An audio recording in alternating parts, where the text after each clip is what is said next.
Today, me and Sandy are here to read to you. This is a book about Monet, who was a famous artist, painter. It's written and illustrated by Mike Venezia. Getting to know the world's greatest artists. And here's the cover photo. So you can open it up to me. Okay, we have to look at the first page. It is published by Children's Press Chicago. And it says written and illustrated by Mike Venezia, consultant Sarah Molman Underhill. Beep. And let's see. This book was written in 1993, a long time ago. Let's see, Mimi and Pop-Pops got married. Okay, I'm going to show you the picture, and then I'll go to the words, and then I might go back to the picture. So these are all paintings that Monet did, Santi, this famous artist. This one says this is Monet's painting in his garden at Argenteuil, 1873. I might say the French words wrong, but this is actually Monet is painting. And the painting is done by another man, but that's a picture of the artist Monet painting. Claude, that's his first name, Monet, was born in Paris, France, in 1840. He was a great artist and helped invent an important style of painting called Impressionism. Many of Monet's paintings are pictures of water, boats, oceans, ponds, and lakes were some of his favorite subjects. I read that not very well. Sorry about that. This painting says Terrace at Saint-Adresse. This is his painting this time, Monet's painting, and it's now in the Metropolitan Museum of Art. At least it was 1993. Ding. Hard to get just one page, huh? Oh, this is an interesting one. This one is called The Houses of Parliament, Sunset, 1903. It's in the National Gallery of Art, Washington, D.C. Claude Monet loved the way colors reflect in the water, and the special way the water makes the clouds in the sky look. He loved that. Next one, we have to read this page first time. This is Monet working in his floating studio. The person that painted this one was not Monet, but this is a painting of Monet. He's working in his floating studio. What does this floating studio mean? Boat. A boat, that's right. This was painted by Monet, I think it's pronounced. Monet even fixed up a boat as a floating studio. He kept paints, brushes, canvas, and drawing supplies on it. Monet sailed up and down rivers and streams, stopping to paint wherever he liked. That must have been fun. Would you like to do that? That would be pretty fun. When is the skinny guy gonna Let's see. This is where the skinny guy is. So this is like a cartoon part. It says, this guy says, we want 50 sacks of flour. And this guy's marking it down. And this, who do you think that might be? him? Yeah, him. Monet. This is Monet. When Claude Monet was little, his family moved from Paris to the town of Le Havre, which was right on the sea. At Le Havre, ships from all over the world stopped to pick up supplies. So it was a port. So all these people came in, sailors and stuff. They picked up supplies for their long journeys. Monet's father owned a grocery store. So this would be his father. They owned a grocery store that sold supplies to the sailors and shipping companies. Claude must have seen a lot of very interesting people while he was growing up. Maybe this guy said, 4,000 feet of rope. Maybe this one said, a bunch of swords. This one said, 18 gallons of rum. And 10 dozen lollipops. They should have made him with rotten teeth, huh? 10 what? 10 dozen lollipops. 10 dozen. A dozen's 12, so that means he wanted 120 lollipops. What? Oh, this is the part. This is the funny part. Okay, here's more of the cartoon about when he was a little boy. Claude Monet had a very good sense of humor, but he didn't do very well in school. He never listened to anybody. Uh-oh. And he spent most of his time drawing funny pictures. He even drew funny pictures of his teachers. Here's his teacher, and here's the funny picture maybe he drew on the board. Mm-hmm. The teacher says, Mr. Monet, do you have anything to say about this ridiculous drawing you made of me? And he says, yes, I probably should have made the nose bigger. Do you think he'd get in trouble for saying that? No, smaller. Lift it up. bigger. If it was bigger, it would need to be like across here. Yeah, you're right. Now here's the funny pictures that you were talking about. So, What's left? Claude became very good at drawing these pictures. When he was a teenager, some people, who also had a good sense of humor, paid him to draw pictures of them. So here's the pictures of the people. The people paid him to draw pictures. Is there a picture of you? Hi. This one. So this man paid him to draw this picture of him. This is Mario Orchard. Yeah, like your uncle. This is like your brother, Leon Marchand. Yeah, that's like your brother's name. And this guy's name is a caricature of a man with a large nose. We don't know his name, but he made his nose really big. Yeah, that big. Down Out to there. If someone's nose was down to the laundry basket, they would get, and their mouth would be the whole way to the laundry basket. They would easily get plates without even their hands. They're on their table while they're watching their phone. Like, you think they'd use their nose to get their plate? No, to get like if they had a long mouth and the food was on the table, they would be watching their phone or watching the game while eating with their big nose without going like this. Like an elephant or something. I see. What a cute elephant. Claude liked making money by selling his drawings. He kept on drawing until a well-known local artist convinced Claude that he should try painting. Eugene Boudin, or something like that, had some new and interesting ideas about painting that Maud liked. Here we go. He said, "It is best to paint out of doors. This way you can feel what you paint. Am I right, Monet?"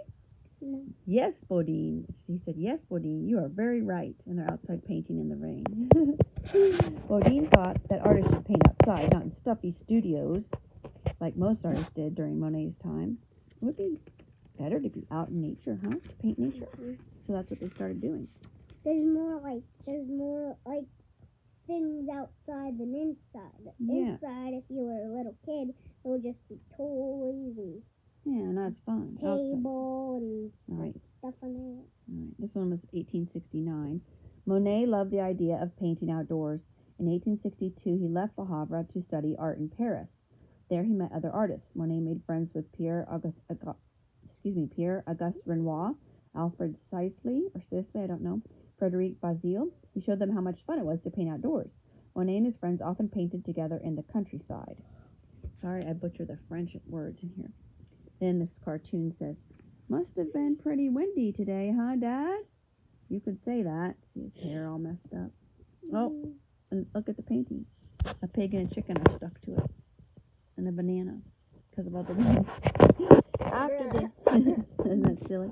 After the invention of oil paint in tubes, it was easier for artists to carry their supplies around and paint outside. Before that, artists had to mix their own paint in jars with colored powder and oil. It was a messy job. There were some problems with painting outside, though. Sometimes sand and other things stuck to the wet paint. I don't think a pig really stuck to the paint, do you? No. If the wind was really, really, really hard, then a pig would stick on to a wall. Maybe so. Monet wanted his paintings to become well known so that people would buy them. Almost the only way he could do this was by having his paintings shown at the Great Salon in Paris. The Salon was a place where people came from all over the world to see what the best artists were doing. It wasn't easy to get a painting into the Salon. A few judges picked only the paintings they liked. The few judges. Monet entered his paintings often. Sometimes they were accepted and sometimes they weren't. Women in the Garden was one of Monet's paintings that didn't make it. So this painting's really good, but those people didn't want it into this place called the Salon, which was where they showed the painting, sort of like an art gallery. It's called Women in the Garden, and it was 1867. It's now in the Louvre, which is a really famous art museum in Paris, probably the most famous in the world. Monet used his favorite model for all four women in this painting. Her name was Camille. Claude Monet and Camille fell in love and got married a few years after this painting was finished.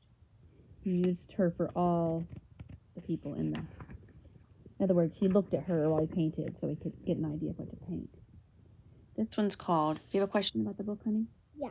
I really like the cartoon one because they really have like a lot of words, and also like the persons have questions they say. Yes, they're very interesting. Mm-hmm. This one is called The Cradle, and this is his wife Camille with, it says Jean in English, but in French we would say Jean, and that would probably be a little boy, 1867. Monet often used Camille and their children as models. This is a painting of Camille and their first son, Jean. So that would be Jean, it would be like John. Now this guy says, I hate these paintings. I'd like to throw them all out the window. Me too. This is just a bunch of trees. I can't even tell what this is. Monet, how can we stop this from happening at our next show? Easy, don't have a next show. This painting doesn't even look finished. The Great Salon wasn't paying much attention to Monet and his friends, so they decided to have their own show. They wanted people to see how exciting their colorful outdoor paintings were, but the show didn't work out very well. That was what the show was up there. Nobody liked it when they did that. Here's an interesting one, Santiago. Look at this one. Whoa, what's happening?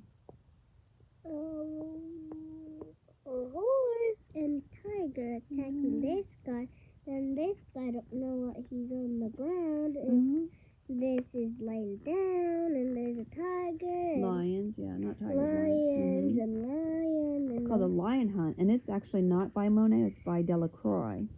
It says people in Paris in those days wanted to see paintings that told a story like this about some important battle or historical event.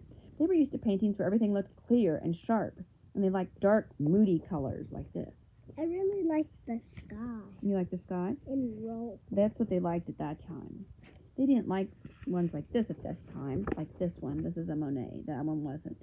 This is called Impression Sunrise, 1872. And they didn't like the paintings like this. Monet and his friends were more interested in how pretty something looked when the sunlight was on it.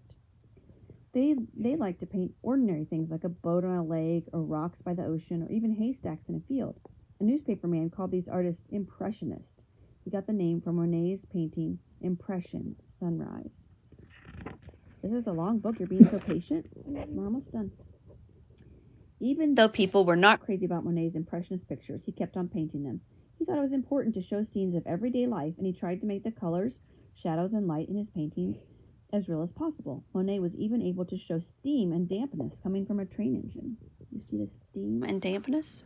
There's the train. I don't know why. Oh, it's like stopping it. It's like at the end of the track, don't you think? Oh, it's like your